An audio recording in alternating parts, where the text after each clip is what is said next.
I have people that ask me sometimes, is it possible to have a relationship with a narcissist? Because a lot of times you've invested so much. You've invested time, you've invested energy, you've invested thousands of dollars a lot of times. You've invested your heart. You've invested so many different things into this other person, and you're like, I just want to make it work. Is it possible?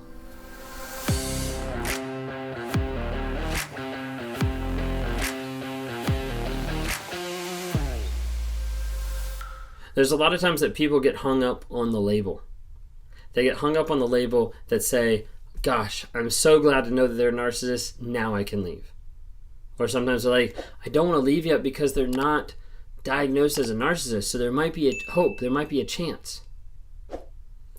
What I want to tell you today is if you're with a narcissist, a toxic person, a sociopath, a psychopath, an abuser, any of the above, and they're not being honest, they're not being vulnerable, and they're not putting in the work to change their life, there's no hope. Sometimes people on the platform think that I'm on this channel to bring hope. You don't hear me say that. You hear awareness, growth, healing, and change. And I work with people on a day-to-day basis. I work with those abuse survivors. I work with people that are stuck in those relationships trying to get an exit plan, a strategy to get out. I work with people once they're out to try to rewire their minds and help them find that healing and to change their perspective of the situation so they can get out completely. Not just physically, but mentally, emotionally, spiritually, and they can focus on their growth and on their change. If you're in those relationships and you're wondering, hey, is there hope? The answer typically is no. And a lot of you don't want to hear that, but a lot of you need to hear that. And when you take away the labels, when you take away the psychopath, the sociopath, the cluster B, the personality disorders, when you slide everything back, all you have left to evaluate in that moment is just what you can see, what you observe, and what you know. And those aspects are so key and so vital because you're in a war. You're in a battle with another person. You don't see it half the time. You don't know it. You might see it in fights and arguments, but you don't know the pervasive psychological warfare that you're going through when you're with a person like that. And they're coming at you, they're mirroring, they're projecting, they're gaslighting, they're twisting your reality and your perspective of everything that you see. So what I want to tell you today is focus on actions. You've heard people say multiple times, actions speak louder than words, and it cannot be said loud enough. Because with a narcissistic relationship, toxic relationship, you have people that create what's called a cognitive dissonance. And they create that by saying one thing and doing the opposite. They'll tell you that they love you, and then they'll go out and cheat on you. They'll tell you that they respect you, and then they'll be trash talking you behind your back. And all this stuff will be going on, and as you learn about it, as you find out about it, they explain it away, they excuse it, they gaslight you, they make you doubt your reality of what you just experienced. And when that happens, you start to feel crazy, and you start to wonder, maybe this is not as bad as what it actually is. Because they'll try to do that. They'll try to manipulate the entire situation so that they look better and so that you feel crazy. You're in a psychological war. And that war started early on. That war started before you even knew it was a war. That war started before you even knew you were in danger. Someone was stalking you. Someone was seeking you out. Someone had their eye on you saying, this person is vulnerable. This person is naive. This person is willing to let me break their boundaries. A lot of times people ask, how can I look less attractive for the narcissist? Well, think of what's attractive to the narcissist and do the opposite. A narcissist doesn't like boundaries. A narcissist doesn't like people that hold those boundaries, that hold consequences, that hold people accountable, that stick up for themselves, that know where they're going and they don't let anybody sway them. Narcissists don't like those type of people. Be those type of people. Because you are in a war. Now, that war started before you even knew it. It started with grooming. And if you guys haven't seen some of my videos on narcissists groom their victims, check out those videos. Because what it is they groom you early on, connecting with you, building that bond that turns into a trauma bond, building that connection that makes you feel like you've never connected better than your life with anyone else. It's because you haven't, because it's impossible. Because the person you're connecting with is a facade, is someone that is fabricated to mirror you and to make you feel good about yourself and to make that relationship feel like it's the best thing ever, when in reality, it's fake. And as a narcissist grooms their victim, breeding off of their insecurities, breeding off of the things you guys have in common, making you feel like you're the most beautiful person in the world so they can tear you back down, making you feel like you guys are soulmates, connected, tied, best together, never felt that way, you name it. That war started before you had a clue what you were getting into. As you gain your awareness now, as you start to learn, you need to understand that that war has been going for a while.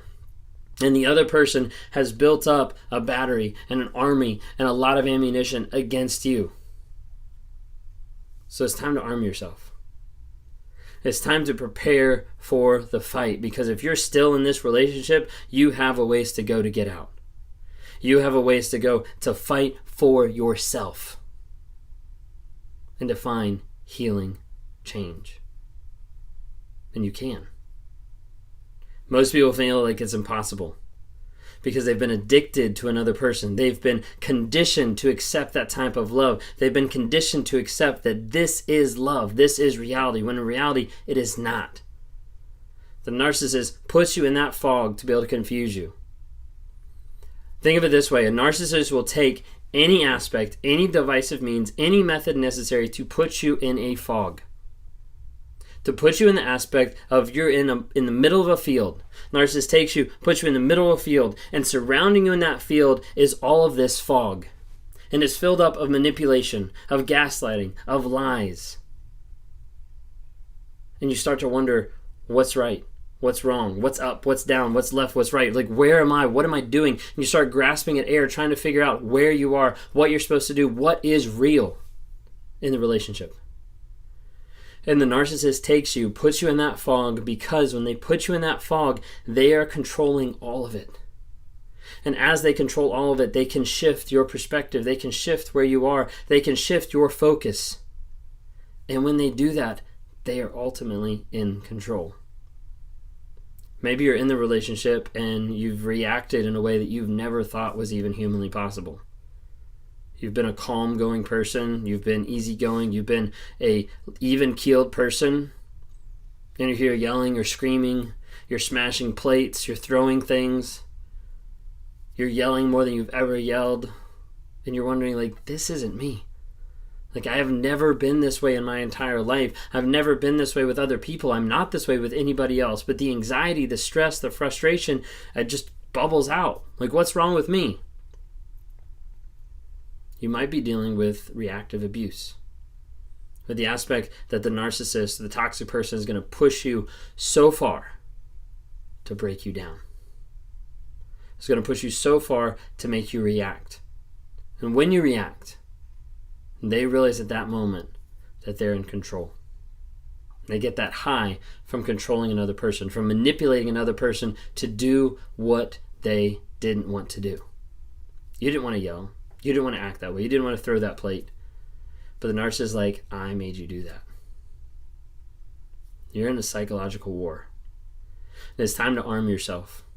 It's time to arm yourself by learning about narcissism. Learning about what is narcissism. What does it look like? How does it act? You can learn that by being on my channel, by being on other people's channels that talk about narcissism. There's a lot of good channels out here to focus on this, to help you, because the only way that you're going to get free from an abuser, from a narcissist, from a toxic person, is to deal with the truth, because the truth will set you free.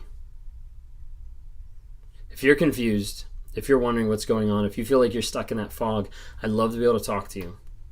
I talk to people on a day-to-day basis, and I help them break out that trauma bond, find healing and growth, find change and clarity, and see which direction they need to go to stay free long term. We have some awesome stories, some awesome success from people who have done that, who have put in the work on a day-to-day basis, on a weekly basis, that have gotten free and are living an awesome life. More confident, more happy, less stress, less anxiety, and living their best life. If that's you and you want that, and you don't have that because of the toxic relationship you're in, the person pulling you back down in the quicksand, we'll love to reach out to you. One of the other resources that I have out there that I'd like to offer to you guys is the NARC app, Narcissistic Abuse Recovery Community. It's in the bio down below. You can grab that. You can download that. You can get on there because there's over 2,000 people at this point in the past month or so that have jumped on this app, that are starting to learn about narcissism, that are starting to assess where they are, that are starting to assess, is my partner a narcissist, and they're trying to get better. And with this, it provides a community, a platform of like-minded people that are either in the relationship, out of the relationship, but they are the victims. They are the people who had to go through all of this shit. And now they're here finding growth, finding healing, finding change, and encouraging each other along the way. If you want to be a part of that community, we'd love to have you join. Click on the NARC app down below. If you want to talk sometime, click on the one-on-ones. We'd love to interact with you there as well. If you haven't, follow on some of the other social media platforms. We're dropping nuggets of truth every single day. Facebook, TikTok, Instagram. Would love to have you out there to be able to connect with you, to be able to help you find healing, growth, and change on a day-to-day basis.